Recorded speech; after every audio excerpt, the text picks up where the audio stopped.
Hello and welcome to this week's episode of 90-Second Equities, where I'm pleased to be joined by our Climate Transition Assistant Portfolio Manager and Technology Analyst, Josh French.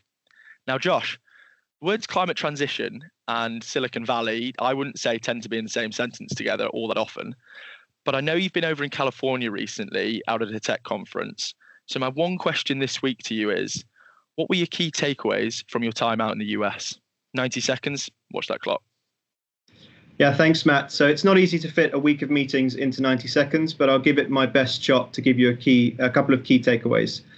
So firstly, although generally positive, the feeling was cautionary that we are probably past the peak of AI hype, but that doesn't mean that we are past the peak of spending from the hyperscalers, such as Microsoft, Google, and Amazon.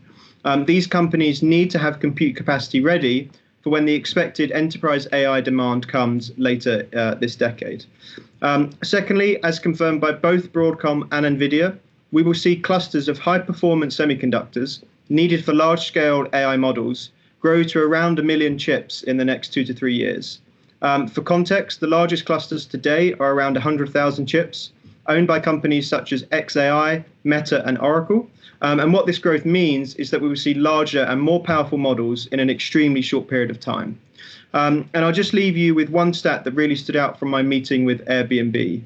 The company earns interest from the period when you book your stay to when you actually stay on the first night. And last quarter, that interest earned was almost half of net income, which is quite staggering. That really is quite an interesting statistic indeed, Josh. Some really interesting snippets in there, and sounds like a very interesting trip indeed. So thanks for sharing. Thank you all for watching, and please do join us again in 2 weeks' time for another episode of 90 Second Equities.